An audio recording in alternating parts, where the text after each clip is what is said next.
Today, we are talking about imposter syndrome. Things are not going as planned. And there's a part of me that's like, I was not prepared for this. You don't really know what you're doing, do you? Like, why are so many leaders having this experience? Everybody's gonna know you're faking it.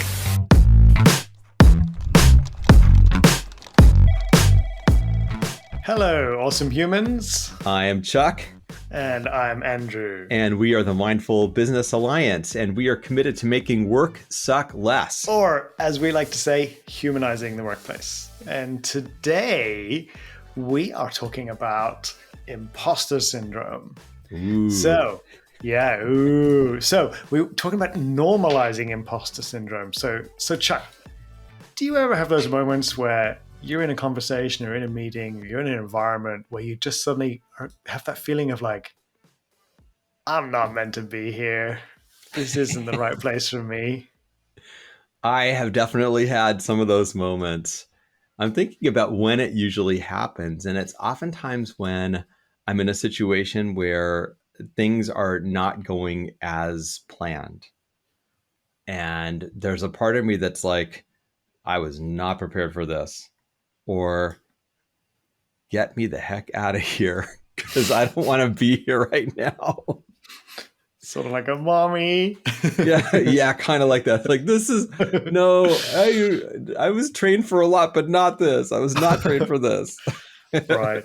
Yeah. So this, I mean, it's a common topic. I think it's a relatively well known. I think most people to some extent have experienced something like this.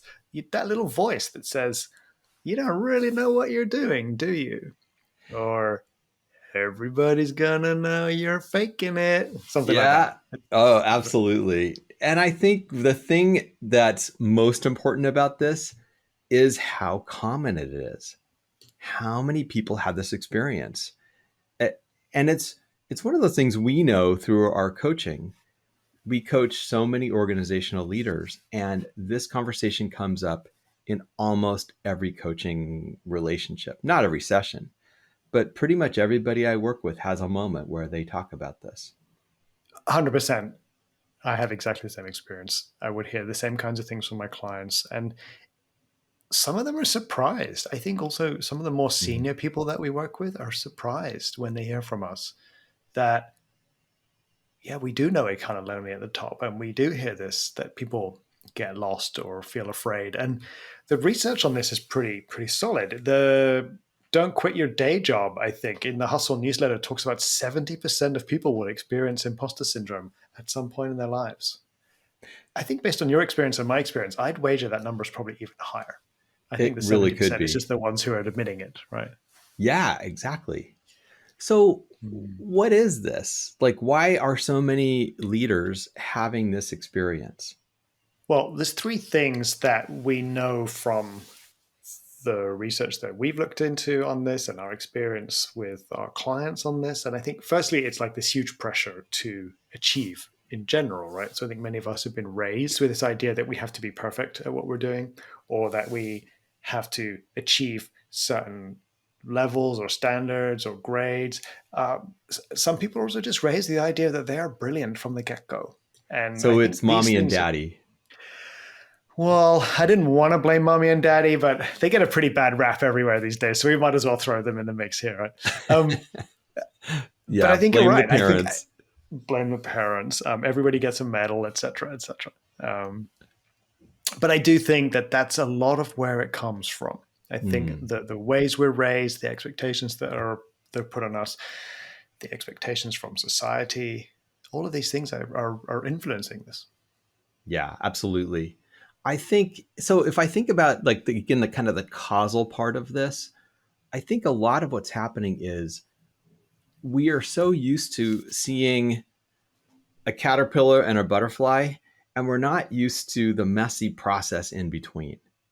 Like, we don't look at that. We don't talk about what's going on in that middle part as people are learning. We don't really give that a lot of airtime because it's uncomfortable or embarrassing for a lot of people.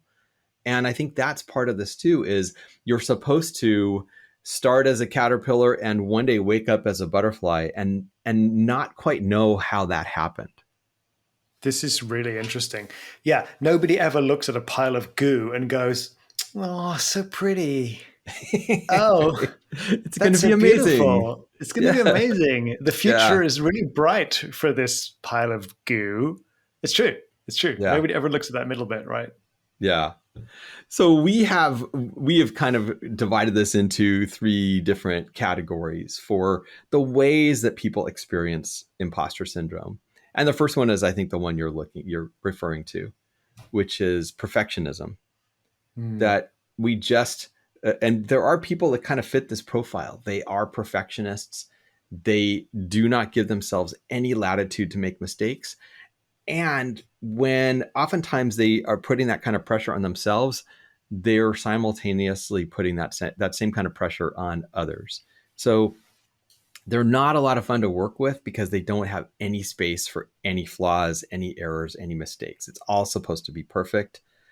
And I guess the one thing I would say, if your boss is like this, they're probably at least as rough on themselves as they are on you. That would be very legitimately true. I think there's also some research in the world of communication psychology that would point in that direction too. When people are really driven to create output, to create content, quality output, people who want to be recognized for that, they Mm-hmm. tend to be very hard on themselves first as a sort of a distress sequence. And when they're not able to recover or manage that stress, then they're likely to turn it onto other people too. So it's kind of like, I need to be perfect. And if I can't handle that, then I'm going to project it outwards to you. So you need to be perfect. So we all end up in this perfectionist misery and not really being particularly efficient or getting things done or enjoying getting things done. It's not fun, and it's also a lot of times, like you're saying, the efficiency part is sometimes missing, because sometimes people won't even take steps that they need to take because they're too afraid of not executing perfectly. So it can Yes, actually be a time drain. totally. And something else that you'll often see with people who have this sort of perfectionist streak is they will overdo it. It's almost like going down a rabbit hole of trying to get things done to the point of almost futility. The example I Mm. often think of with this is like the person who's working on a presentation that's due tomorrow. And at 7 p.m., it's in good shape, but they want to review it, they want to refine it. At 8 p.m., they start thinking about reordering the deck. At 9 p.m., they're sort of foregoing dinner and family, and they're thinking about maybe the fonts need to be different. And at 10 p.m., they're still going and they're starting to doubt their own research. And so it's sort of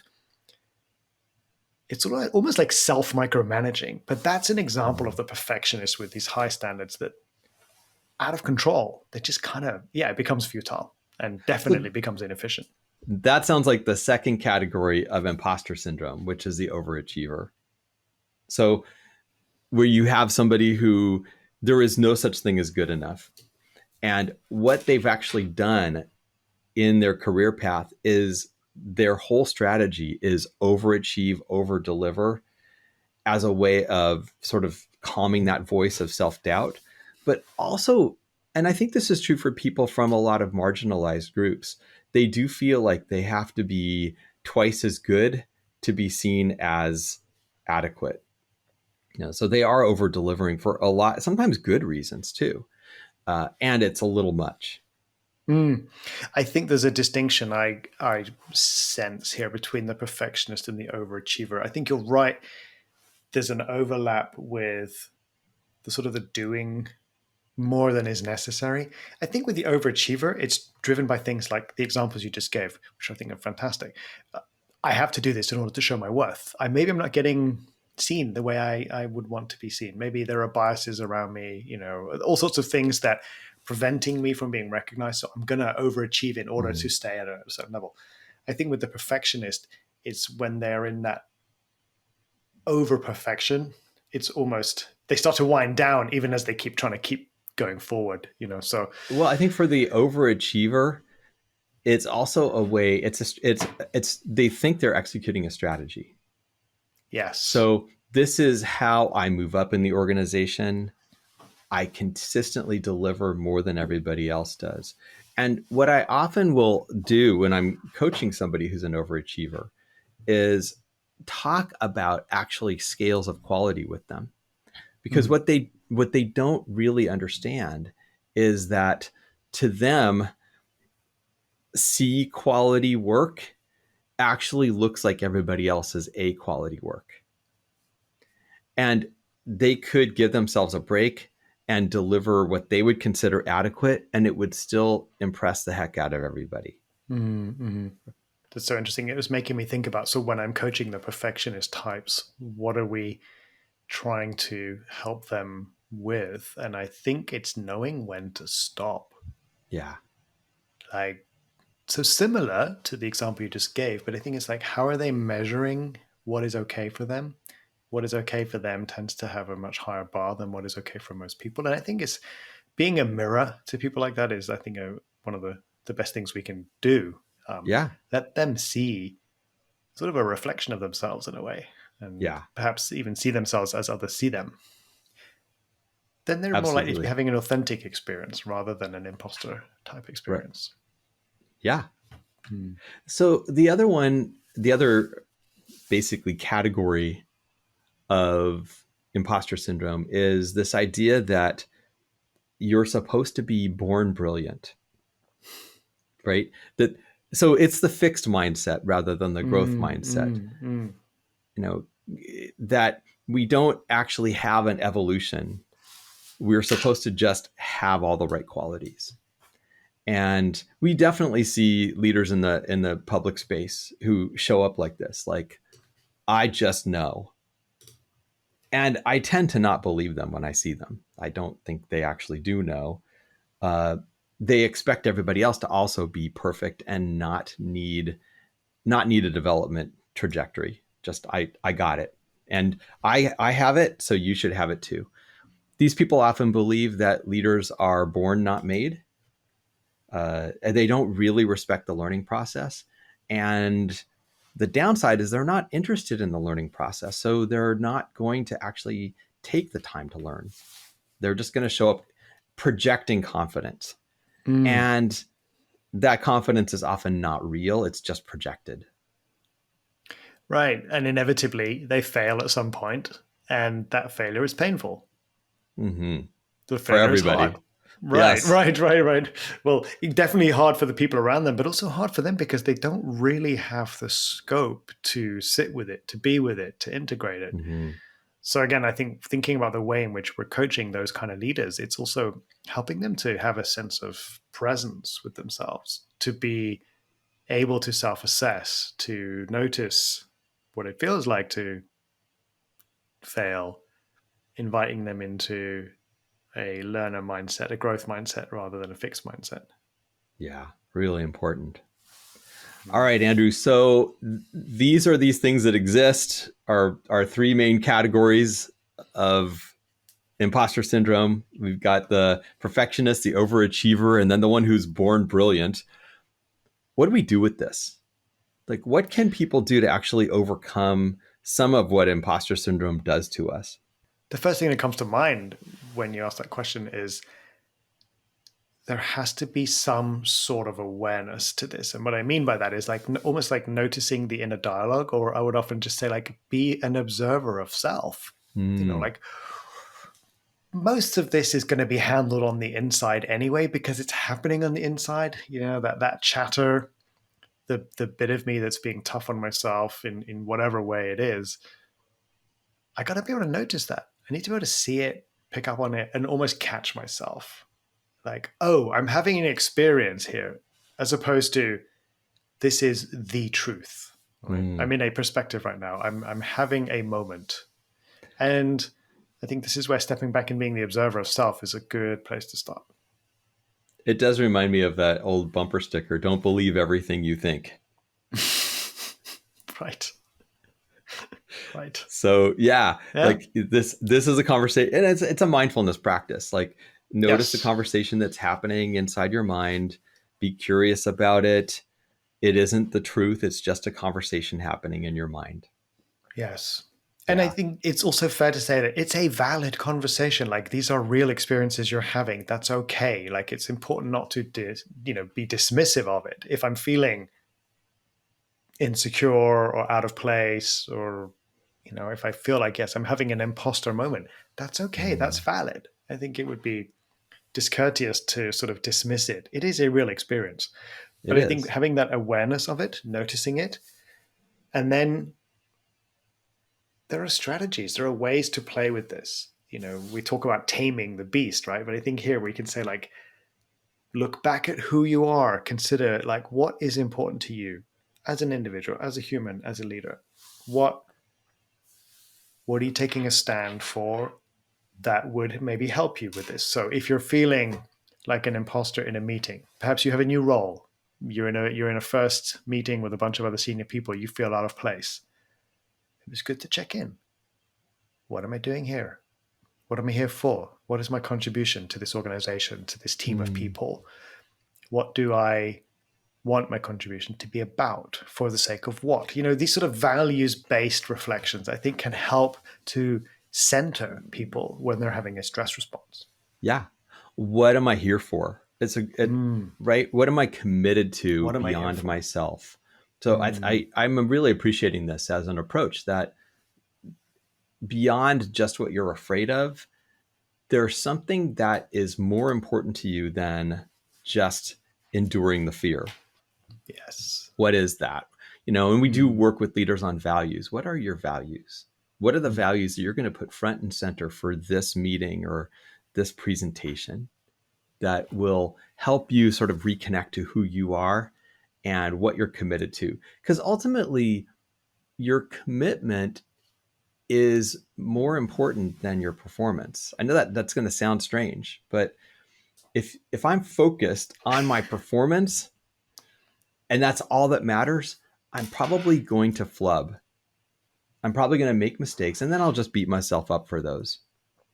But if I'm committed to a certain purpose, then my performance is less important and I'm not going to be obsessed with it. I'm going to stay connected to that purpose. If I do make a mistake, I'll pick myself back up really quickly, move on, and people may not even notice or care because they're going to be connected to that purpose too. Yeah, this is great. I was almost like, it's almost like an A for the effort. Mm, I think when people can feel the sincerity behind your effort and your intentions, even if you don't quite make the mark, generally, I think that's going to go okay. Certainly, people are not going to disrespect those around them if they can see that there is a genuine desire to make things work. Of course, output matters, results matter. But I think you're pointing to something that's important there, is remembering that it's not always going to be perfect. We're not always going to get it right. But if our intention is clear and sincere, or as you were saying, we remember why we're doing it, for the sake of yes. what, that I think that Yeah. can definitely help. Another approach for managing your inner dialogue actually is taking action. So, one of the things leaders often talk about, and it's connected a lot with imposter syndrome, it's the lack of confidence. So, then if we look at what creates confidence, often what creates confidence is bold action. Observing yourself doing the thing that scares you. Often, if you have enough of those experiences, your confidence comes from that whole library of experience. Like, oh, I've done that. I actually did face that scary thing. I faced it several times. I faced it in these ways. I know I can face this too. So, do the thing is often the approach. I was smiling listening to your examples there, because it was probably in one of the very early conversations you and I had, or one of the early trainings we did. I think you did a coaching demo, and I remember vividly this client saying, when you asked what topic was that they wanted to coach on, they said, I want to grow my confidence. And I remember this was the topic that they wanted. And I remember you and I talking about this later on, and like, what an interesting topic it is to bring, because we can't give somebody confidence. I remember you saying this, like, No. we're going to grow our confidence through the experience of taking action and succeeding or failing, but then from a coaching perspective, if they fail, we're helping them to learn from it. And if they I don't, succeed, we're helping them to see yeah. how resourceful they actually are. Yeah, I don't think anybody ever gets confidence from reading a book or watching a video or even just, having an internal dialogue. I think it comes from you observe yourself doing something that you weren't sure you could do. Mm. And so that's the guidance I would give is do the thing. Definitely. Yep. It reminds me, yeah, the other piece that's worth mentioning here as a strategy is to, again, noticing the conversation that you're having in your head and consider how to reframe it. So, again, not to discount the experience you're having, but just to notice it and say, like, I may not know what I'm doing here, but I am resourceful. I am capable. I will figure something out, or I will find someone to talk to. It's it's important that people don't dismiss it. I think sometimes we can get stuck in this cheesy self-talk, like the kind of the posters you see on the wall, just think positive. Every day is a sunny day or whatever. Sometimes it rains. Sometimes it rains. Sometimes days are not positive. But I think to be able to say, I'm having a crappy experience right now, and I have options. I have opportunities. I have choices about what I do. I will be okay. I may be Mhm. failing, but I'm not a failure. I think that the distinction here too is because I agree if you're just giving yourself these cheesy coffee mug expressions, I don't think that means a whole lot. But I think there is a way to say to yourself some things that are true that also are reassuring. Like, I don't know how this is going to happen, but I know I'm committed to a good result. Like, that would be true.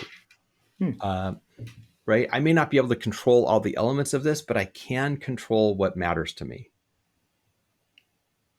Right? I know what I'm committed to.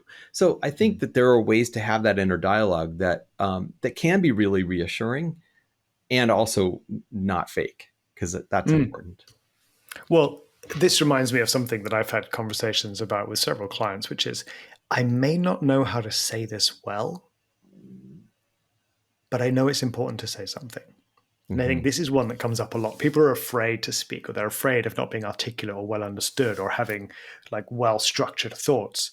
But again, back to that thing you were saying before, if I have a sense Mm, of my why, usually people will get the gist of it. They're not going to worry too much if my language isn't perfect, my yeah. delivery.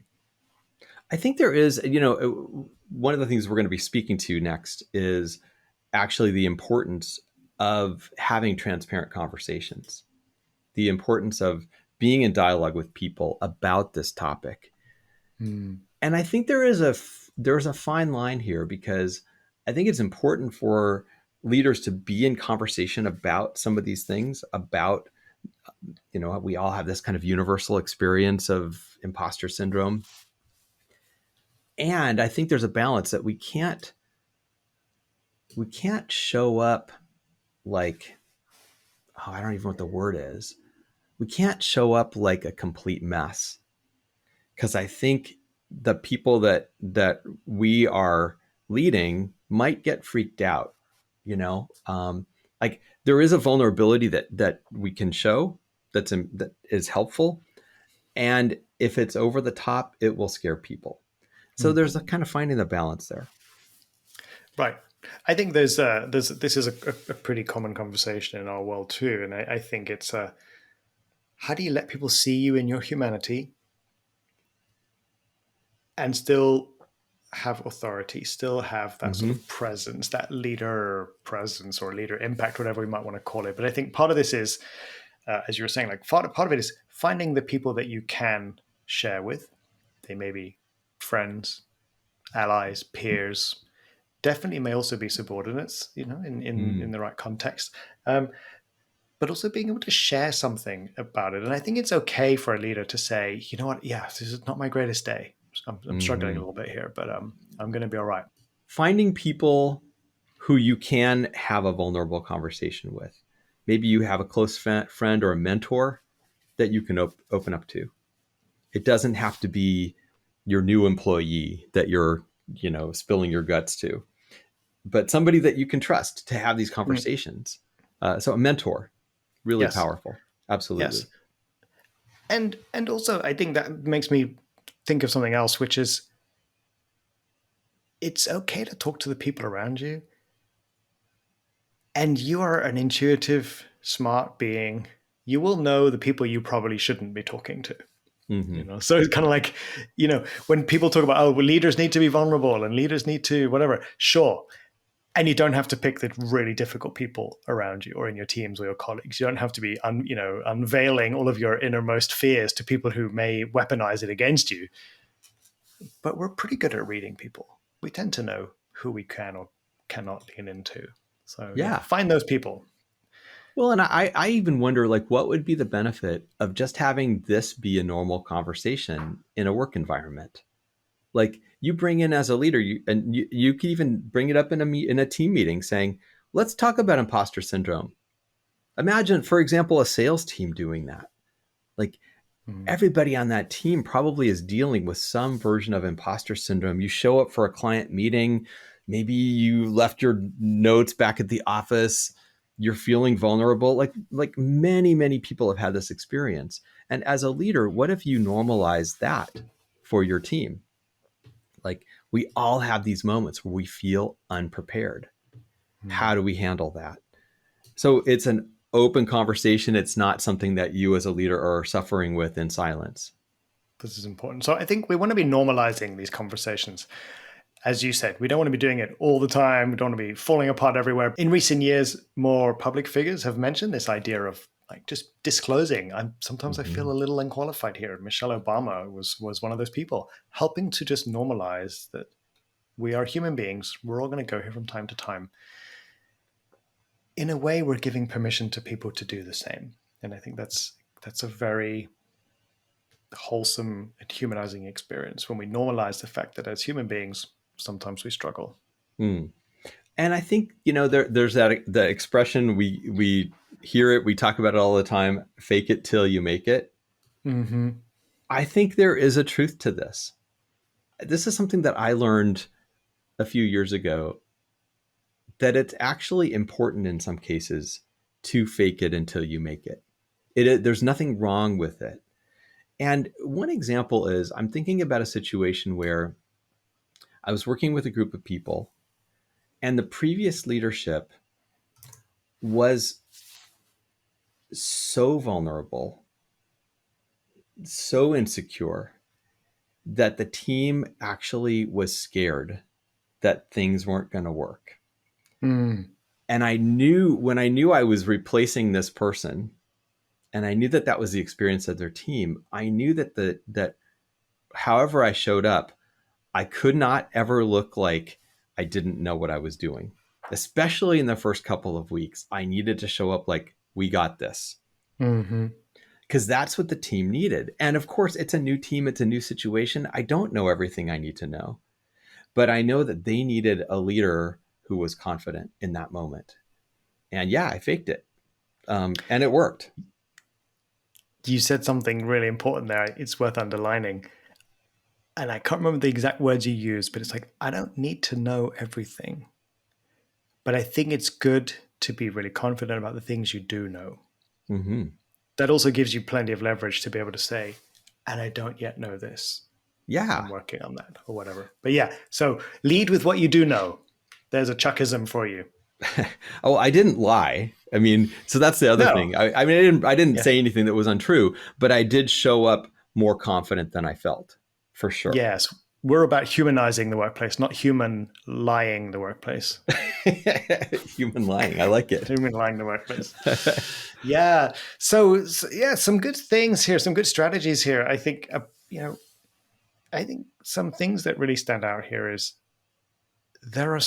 it is such a common experience. I think this is something that we can't underline enough. I know that I'm sure I can speak for both of us when I think about some of the leaders that we've worked with. People often think they're the only people who are having this experience, Yes. that the whole world around them has got it all together and that they're the ones who are not coping. And as I think, like, it is really a normal human experience. Stay present, notice your experience, become the observer of yourself, and yeah, remember the things you stand for, remember the community around you. I think there's a bunch of different things there. Yeah. And remember what you're committed to, because it's more important than those feelings of insecurity. Yeah. Yeah.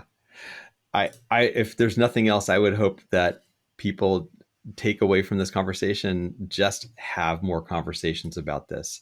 This is something we all need to be talking about. Have it be okay. Yeah. Have it be Yeah. okay. Have it Yeah. be okay. So Okay. I guess that's all for now.